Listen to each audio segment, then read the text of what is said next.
This video is for educational purpose. Everything you listen in this video, facts, data, and narrative are from internet, book, documentary, or film available for public view.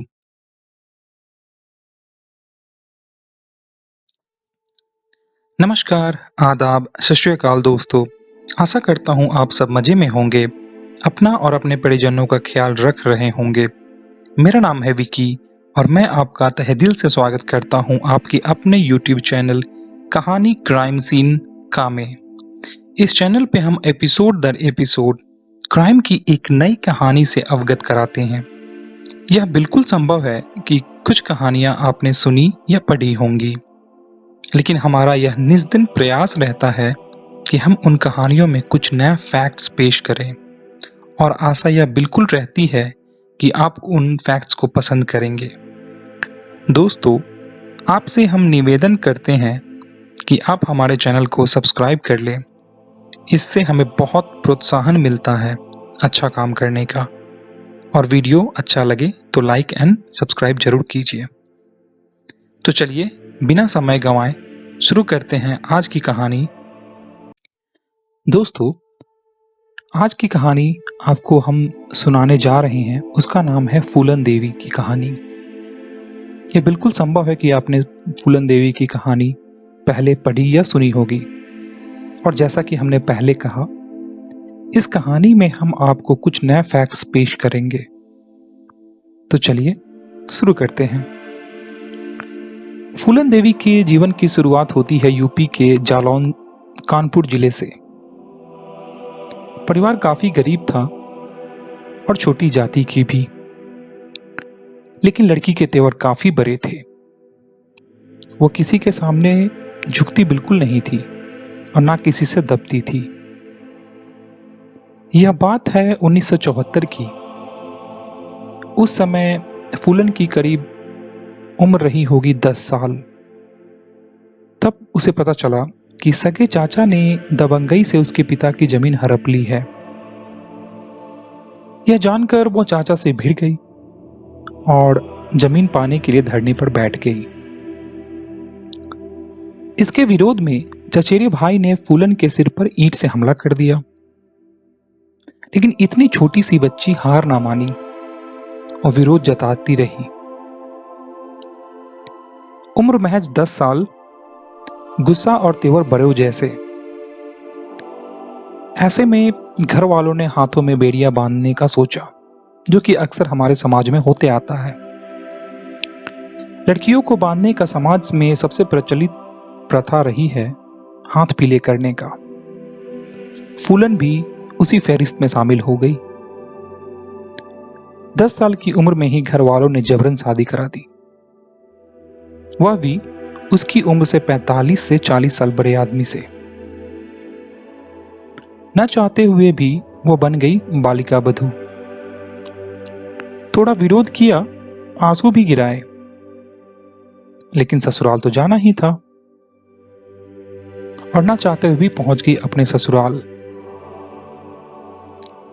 वैसे ही जैसे किसी छोटी लड़की से कोई दुष्कर्म करता है, ठीक उसी दर्द से फूलन भी गुजरी। लेकिन कहते हैं ना, बेचारा क्या ना करता। वही हुआ फूलन के साथ। बेचारी कर भी क्या सकती थी। समाज की खातिर वह चुप रही और यह सोचा कि समय के साथ सब ठीक हो जाएगा। और यही सोच में काफी दिन निकल गए, लेकिन दोनों पति पत्नी की उम्र के तकाजे को देखते हुए उनमें और दूरियां बढ़ती चली गई। वह अपनी पति को बिल्कुल सह नहीं पाती थी। ऊपर से घर का कामकाज का बोझ। वो अंदर से मजबूत तो थी, दबंग थी, लेकिन उम्र भी तो कोई चीज होती है दोस्तों। महज 12 या 13 साल में कितनी सहती। धीरे धीरे अब फूलन की तबीयत खराब होने लगी थी, इतनी खराब कि उसे मायके लौटना पड़ा। लेकिन मायको वाले को फूलन का इस तरह घर आना अच्छा ना लगा। इसलिए भाई ने कुछ समय बाद ही फूलन को फिर से ससुराल पहुंचा दिया। अब फूलन फिर से वहां जा पहुंची जहां वह बिल्कुल जाना नहीं चाहती या फिर उसे नर्क लगता था। लेकिन यह सजा उसकी उस समय और बढ़ गई जब पता चला कि उसके पति ने दूसरी शादी कर ली है या कर ली है। फूलन काफी गुस्से में थी, शादी के लिए आपत्ति भी जताई, लेकिन फायदा कुछ नहीं हुआ। उल्टा पति ने खूब फटकारा। पति की दूसरी बीवी ने भी लताड़ा, सरेआम बेइज्जती की गई उसकी। फिर घर से धक्के मारकर निकाल दिया गया। अब फूलन के पास करने को तो वैसे भी कुछ नहीं था। जाती कहां बेचारी, ना तो अपने मायके जा सकती थी। मजबूर होकर वह अपना घर को लौटना सोचती थी, लेकिन पुरानी कहानियों को सोच के उस जाने का मन बिल्कुल ना किया। इसी बीच वह डकैतों के गैंग के संपर्क में आई, उनके साथ घूमने लगी। यह साथ उसे अच्छा लगने लगा। बंदूक चलाना भी धीरे धीरे उसने सीखना शुरू कर दिया था। कुल मिलाकर एक तरीके से घर वालों की अनदेखी और ससुराल में तिरस्कार ने उसे डकैतों के आंगन में पहुंचा दिया था। हालांकि डाकुओं के संपर्क में कैसे आई, इसके लेकर काफी तथ्य हैं या थ्योरी कह सकते हैं आप। कोई कहता है कि वह अपनी मर्जी और मजबूरी में डाकुओं से जुड़ी, तो कोई कहता है कि डाकू जबरन उठा ले गए थे उसे। अब इन दोनों बातों का कोई पुख्ता सबूत तो नहीं है, लिहाजा फूलन की आत्मकथा में लिखी उसी बात पर ही भरोसा करते हैं जिसमें डाकुओं से संपर्क आने के बारे में फूलन ने कहा था कि किस्मत को शायद यही मंजूर था। चंबल में ऐसा पहली बार हुआ था कि डकैतों के साथ कोई महिला दिन रात उठ बैठ रही है। फिर धीरे धीरे वो डाकुओं के सरदार बाबू गुज्जर और उसके साथ ही डाकू विक्रम मल्लाह को पसंद आ गई। बाबू गुज्जर और विक्रम मल्लाह को काफी ज्यादा पसंद आने लगी थी फूलन, और विक्रम मल्लाह अंदर ही अंदर बाबू गुज्जर का दुश्मन बना बैठा। और आखिरकार ये दुश्मनी एक दिन गुस्से के रूप में बाहर आ गई। इस चक्कर में बाबू गुज्जर मारा गया। विक्रम ने बाबू गुज्जर को गोलियों से भून डाला। ऐसा कहते हैं कि राजा को मारने वाला ही राजा बनता है, तो डाकुओं में भी यही प्रथा थी। डाकुओं के सरदार को मारने वाला भी सरदार बन गया। और अब फूलन भी हमेशा के लिए विक्रम की हो गई। छोटी जाति के महिला के लिए बाबू गुज्जर का हत्या होना एक गैंग को नागवारा गुजरा। एक और गैंग थी जिसे काफी ठेस पहुंची थी कि छोटी जाति की लड़की फूलन के लिए बाबू गुज्जर की हत्या हो गई थी, जिसका कमान, तो मैं ये कह रहा था कि वह गैंग था ठाकुरों का। जो दूसरी गैंग थी वो ठाकुरों की थी, जिसकी कमान श्री राम ठाकुर और लाल ठाकुर के पास थी। दोनों इस हत्या के लिए फूलन को दोषी मानते थे। अब दोषी मान तो लिया और बदला भी लेना चाहते थे, मगर उन्हें पता था ऐसा विक्रम होने नहीं देगा। विक्रम वही यानी विक्रम मल्लाह। इसलिए फूल को तोड़ने से पहले कांटे को निकालने में जुट गए ठाकुर गैंग। लिहाजा पहले विक्रम मल्लाह की हत्या होती है, फिर ठाकुर गैंग ने फूलन देवी को उठा के ले गए और वहां उनके साथ काफी दिनों तक दुष्कर्म किया। जहां वो लेकर जाते हैं उस गांव का नाम बेहमई था। ऐसा कहा जाता है कि बेहमई में 3 हफ्तों तक ठाकुरों ने फूलन की इज्जत से खेला या बेइज्जती की। दोस्तों, यह कहानी बैंडेड क्वीन फिल्म में भी दिखाई गई है, लेकिन इसमें कितना सच है इसकी पुष्टि आज तक नहीं हुई है।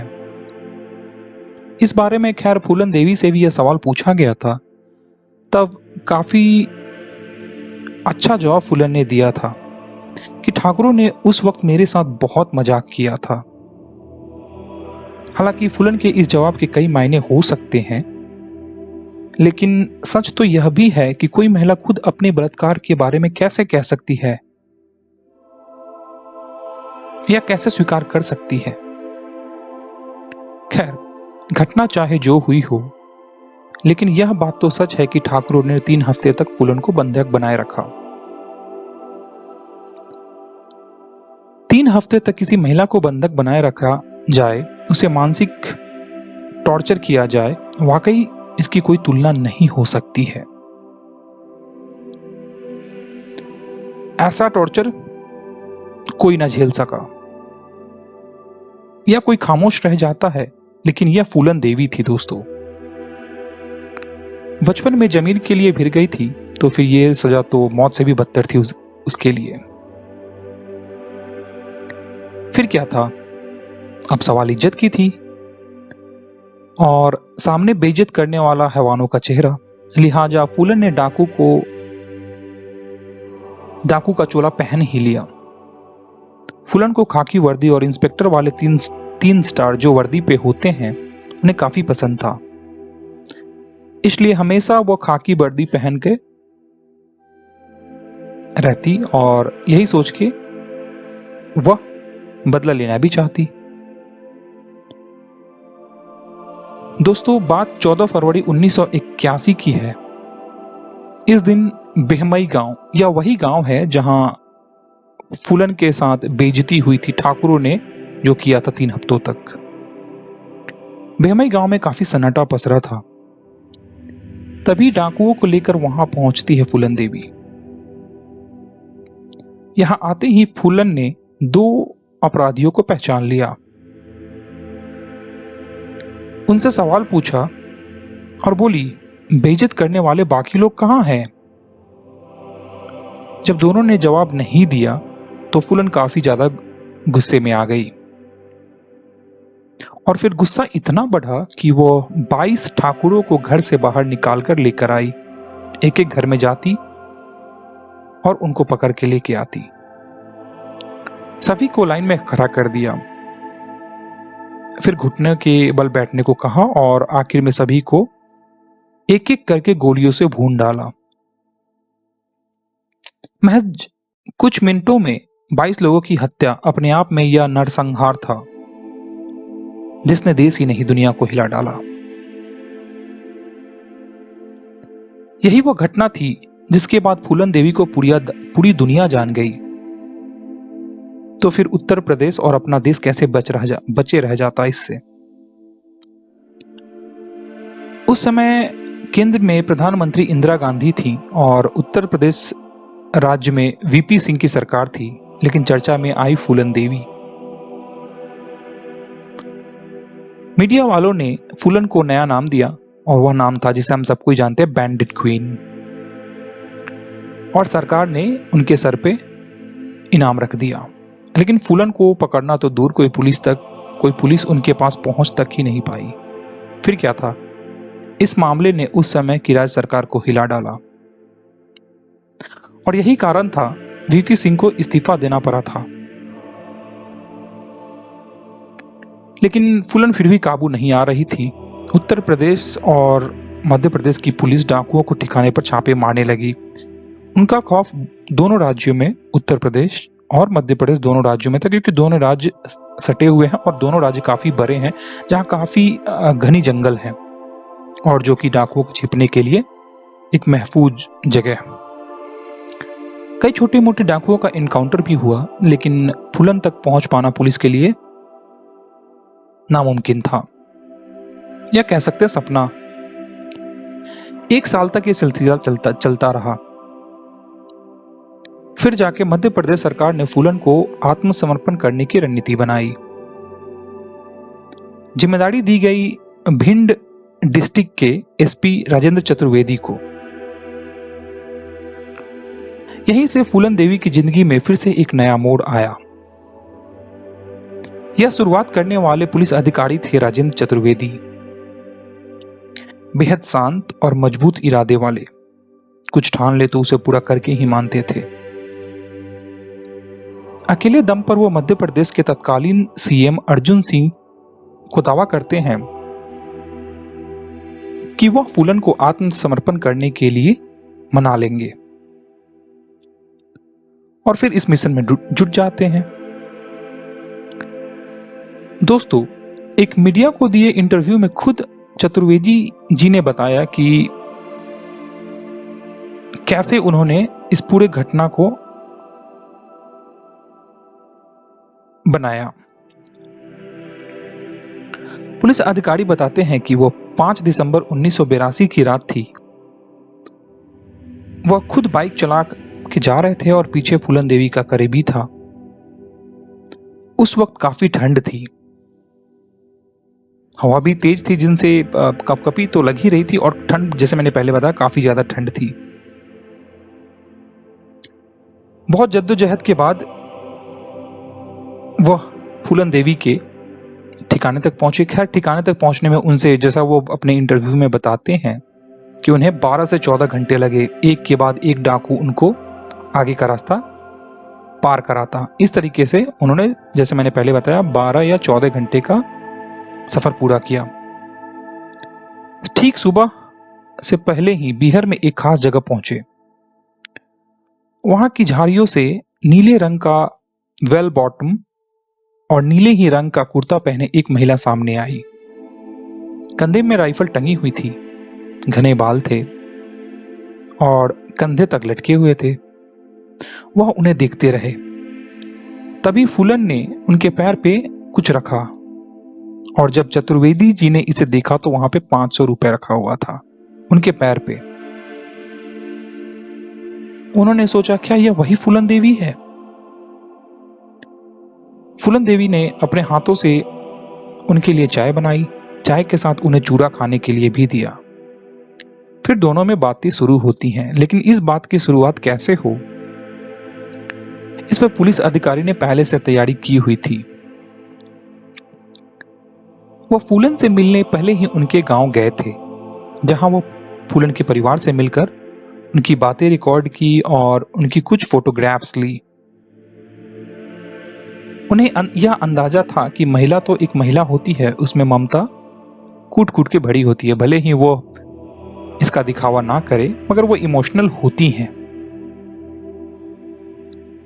यह सोचकर चतुर्वेदी जी ने बात की शुरुआत की कि फूलन के घर वह गए थे।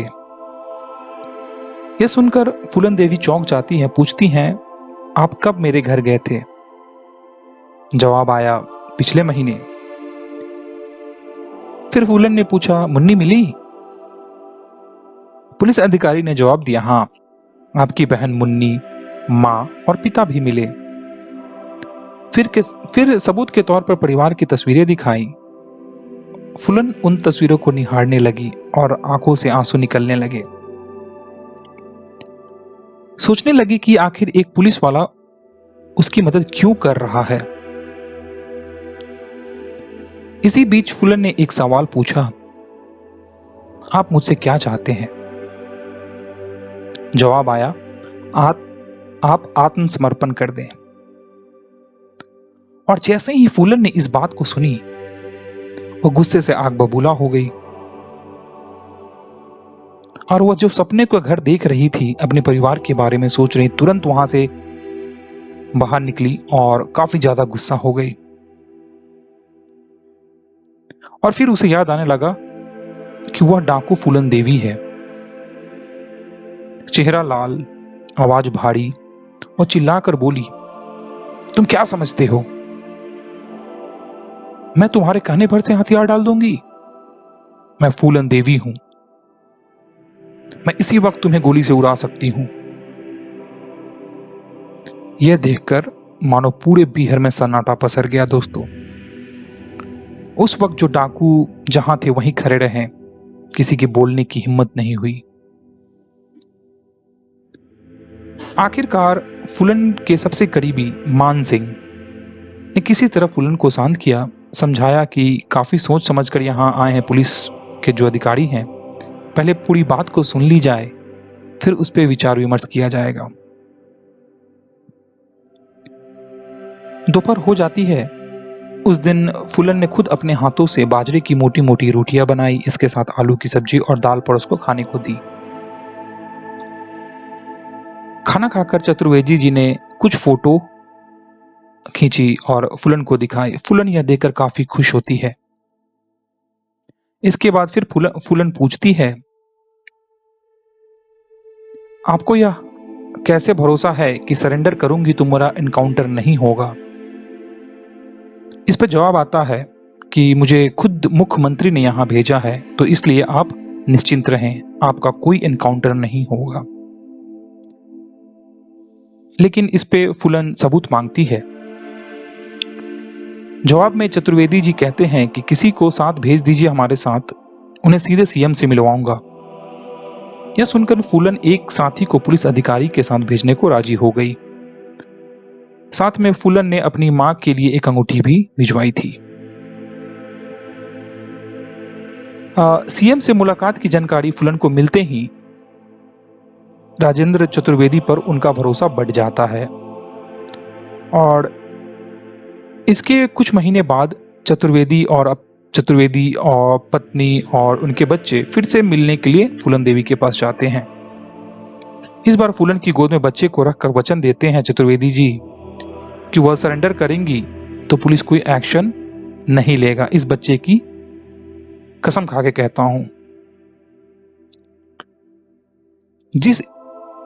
जिस दिन उनकी आत्मसमर्पण होने वाली थी, एक रात पहले ना तो वह एक सेकंड के लिए भी सोई, ना खाई, ना कुछ पिया। खैर मन में बहुत सारा प्रश्न उठ रहे थे कि कल क्या होगा, कहीं सबके सामने एनकाउंटर ना कर दिया जाए, कैसी सजा मिलेगी मुझे। कहते हैं कि मौत के एक रात पहले अपने जीवन की सारी कहानियां याद आने लगती है कि काश मैंने ऐसा किया रहता, ऐसा ना किया रहता। यही चीज हो रहा था फूलन देवी के साथ। खैर, डॉक्टर को बुलाया गया और इस पे डॉक्टर ने कहा कि यह काफी ज्यादा टेंशन ले रही हैं, इसी कारण यह हो रहा है। खैर,